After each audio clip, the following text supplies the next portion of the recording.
আগে অন্যতম একটা সমস্যা ছিল তথ্যের স্বল্পতা, অর্থাৎ মানুষকে তথ্য থেকে দূরে রাখা হতো। এখন সমস্যা অতিরিক্ত তথ্য। এখন এত বেশি তথ্য, এত বেশি গুজব, এত বেশি দাবি, এত বেশি পাল্টা দাবি ছড়িয়ে দেওয়া হয় যে মানুষ আর বুঝতেই পারে না কোনটা সত্য।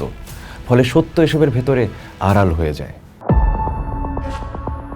আমরা একটা এমন সময়ের মধ্যে দাঁড়িয়ে সকল কিছু পর্যবেক্ষণ করছি যেটাকে ঠিক রাজনীতি বলে ব্যাখ্যা করা এখন আর সহজ না।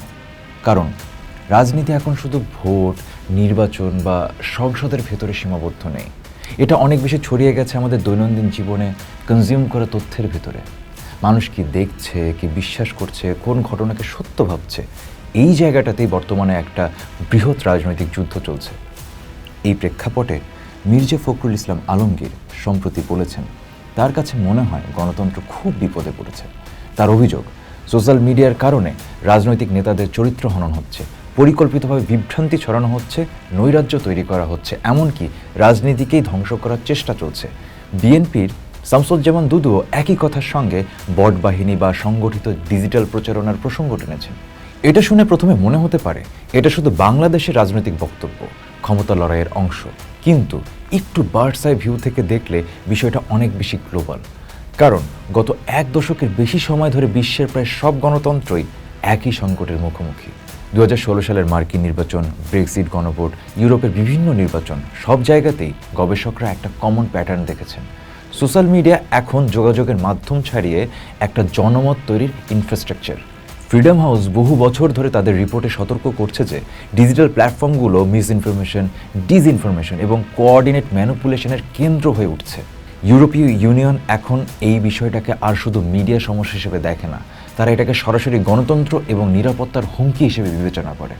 হাইব্রিড কোয়ের মতো প্রতিষ্ঠান তো আরও এক ধাপ এগিয়ে বলছে আধুনিক সংঘাতের বড় অংশ এখন হাইব্রিড ওয়ারফেয়ার, যেখানে যুদ্ধ আর শুধু অস্ত্র দিয়ে হয় না, বরং মানুষের পারসেপশন, বিশ্বাস এবং বাস্তবতার ধারণা নিয়ন্ত্রণ করেই পরিচালিত হয়। এই জায়গায় এসে একটা বড় পরিবর্তন বোঝা জরুরি। আগে অন্যতম একটা সমস্যা ছিল তথ্যের স্বল্পতা, অর্থাৎ মানুষকে তথ্য থেকে দূরে রাখা হতো। এখন সমস্যা অতিরিক্ত তথ্য। এখন এত বেশি তথ্য, এত বেশি গুজব, এত বেশি দাবি, এত বেশি পাল্টা দাবি ছড়িয়ে দেওয়া হয় যে মানুষ আর বুঝতেই পারে না কোনটা সত্য। ফলে সত্য এসবের ভেতরে আড়াল হয়ে যায়। এবং এই শব্দের অর্থনীতি এখন চালায় অ্যালগোরিদম। এইখানেই আসে অ্যালগোরিদম ইকোনমির বাস্তবতা। আমরা অনেক সময় ভাবি ফেসবুক, ইউটিউব, টিকটক এইসব ইনফরমেশনের প্ল্যাটফর্ম, কিন্তু বাস্তবে তারা তথ্য বিক্রি করে না, তারা মূলত বিক্রি করে মনোযোগ। তাদের সিস্টেম এমনভাবে ডিজাইন করা যাতে আপনি যত বেশি সময় স্ক্রিনে থাকেন তত বেশি তারা লাভ করে। আর আপনি স্ক্রিনে থাকেন তখনই যখন আপনি সবচেয়ে বেশি ইমোশনালি রিয়্যাক্ট করেন, যেমন রাগ, ভয়, ঘৃণা, বিস্ময়, ক্ষোভ ইত্যাদি। এই কারণে সবচেয়ে যুক্তিসঙ্গত, শান্ত, বিশ্লেষণধর্মী আলাপ সাধারণত কম ছড়ায়। কিন্তু একটা উস্কানিমূলক, বিভাজনমূলক বা আবেগঘন পোস্ট কয়েক ঘন্টার মধ্যে ভাইরাল হয়ে যেতে পারে। এইটাই অ্যালগোরিদম ইকোনমির সবচাইতে বড় পাওয়ার।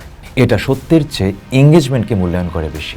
এই বাস্তবতা ব্যাখ্যা করতে গিয়ে ম্যানুয়েল ক্যাসেলস তার নেটওয়ার্ক সোসাইটি তত্ত্বে বলেন, আজ ক্ষমতা আর শুধু রাষ্ট্র বা প্রতিষ্ঠানের হাতে নেই, এটা নেটওয়ার্কে ছড়িয়ে পড়েছে, আর সেই নেটওয়ার্কের নিয়ন্ত্রণ এখন অ্যালগোরিদমের হাতে। ফলে রাজনীতি এখন আর শুধু আদর্শ বা নীতির লড়াই না, এটা হয়ে গেছে মনোযোগের লড়াই। কে কতটা ভাইরাল হবে, কে কতটা দৃশ্যমান হবে, কে কতটা আবেগ তৈরি করতে পারবে। এই পরিবেশেই বট বাহিনী, troll army, coordinate campaign, deep fake এইসব ধারণা বর্তমান রাজনৈতিক বাস্তবতার অংশ হয়ে গেছে। বাংলাদেশেও সাম্প্রতিক সময় বিভিন্ন রিপোর্ট ও বিশ্লেষণে দেখা গেছে রাজনৈতিক বিতর্ক বা সংবেদনশীল ঘটনার পরপরই এক ধরনের মন্তব্য, একই ভাষার আক্রমণ এবং সমন্বিত অনলাইন প্রতিক্রিয়া তৈরি হয়। যেমন এই ভিডিওটি যখন আপনারা দেখছেন তখন এর কমেন্ট সেকশনেও হয়তো একই ঘটনা ঘটবে। বড় প্রযুক্তির প্রতিষ্ঠানগুলো বিভিন্ন সময় বাংলাদেশ ভিত্তিক কোঅর্ডিনেট ইনঅথেন্টিক বিহেভিয়ার নেটওয়ার্ক শনাক্ত ও অপসারণ করেছে বলে জানিয়েছে। কিন্তু এখন প্রশ্নটা হলো, এই ডিজিটাল যুদ্ধের বাইরে আসলে কে আছে? মোদ্দা কথা হলো, বাংলাদেশ বা বিশ্বের যে কোনো জায়গাতেই বড় রাজনৈতিক শক্তিগুলো এখন এই সিস্টেমের বাইরে না। ক্ষমতাসীন দল, বিরোধী দল, জাতীয়তাবাদী দল, ধর্মভিত্তিক দল সবাই কোনো না কোনোভাবে ডিজিটাল ন্যারেটিভের যুদ্ধে অংশ নিচ্ছে। কেউ প্রতিরক্ষায়, কেউ আক্রমণে, কিন্তু কেউই পুরোপুরি বাইরে না। কারণ তারা বুঝে গেছে আজকে রাজনীতিতে শুধু বাস্তবতা গুরুত্বপূর্ণ না, বাস্তবতা সম্পর্কে মানুষের ধারণাটাই বেশি গুরুত্বপূর্ণ। আর এই বাস্তবতার ধারণাটা গড়ে ওঠে নিউজ ফিডে। ধর্মীয় বা আইডেন্টিটি বেসড রাজনৈতিক শক্তিগুলোর ক্ষেত্রে এই বিষয়টা আরও দ্রুত কাজ করে, কারণ অ্যালগরিদম এমন কন্টেন্টকে বেশি ছড়ায় যেটা নির্দিষ্ট আইডেন্টিটিকে টার্গেট করে। ধর্ম, জাতি, সংস্কৃতি, আদর্শ এগুলো মানুষের আবেগকে দ্রুত অ্যাক্টিভ করে, আর অ্যালগরিদমিক সিস্টেম সেটাকেই প্রসারিত করে। ফলে আইডেন্টিটি পলিটিক্স আর অ্যালগরিদমের বিস্তার একে অপরকে শক্তিশালী করে তোলে। এই জায়গায় এসে জার্গেন হ্যাবারমাসের পাবলিক স্ফিয়ার ধারণাটা খুব গুরুত্বপূর্ণ হয়ে ওঠে।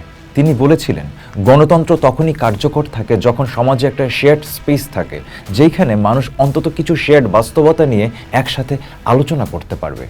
কিন্তু যদি সেই শেয়ার্ড রিয়েলিটিটাই ভেঙে যায়, যদি একই ঘটনাকে একদল সত্য বলে আরেক দল প্রোপাগান্ডা বলে, যদি একই ভিডিও একদল প্রমাণ বলে আরেক দল ষড়যন্ত্র বলে, তাহলে সংকটটা শুধু রাজনৈতিক থাকে না, সেটা হয়ে যায় সত্যকে জানার সক্ষমতার সংকট। এবং সম্ভবত এখানেই মির্জা ফখরুল ইসলাম আলমগীরের বক্তব্যের পয়েন্ট। গণতন্ত্রের সবচাইতে বড় হুমকি সবসময় দৃশ্যমান সহিংসতা না। যখন একটা সমাজ ধীরে ধীরে একই বাস্তবতায় বিশ্বাস হারিয়ে ফেলে, তখনও হুমকি অনুভূত হয়। এখানে আন্তর্জাতিক প্রতিক্রিয়াগুলোও গুরুত্বপূর্ণ। যুক্তরাষ্ট্র এই সংকট মোকাবেলায় 2016 সালের পর থেকে ইলেকশন ইন্টিগ্রিটি এবং ফরেন ইন্টারফারেন্স নিয়ে বড় ধরনের কাঠামো তৈরি করেছে। ডিপার্টমেন্ট অফ হোমল্যান্ড সিকিউরিটির অধীনে ইলেকশন সিকিউরিটির উদ্যোগ, সিআইএসের মিস ইনফরমেশন মনিটরিং এবং বড় বড় টেক প্ল্যাটফর্মগুলোর সঙ্গে কোঅর্ডিনেট থ্রেট রেসপন্স সব মিলিয়ে তারা একটি প্রাতিষ্ঠানিক মজবুত কাঠামো দাঁড় করিয়েছে।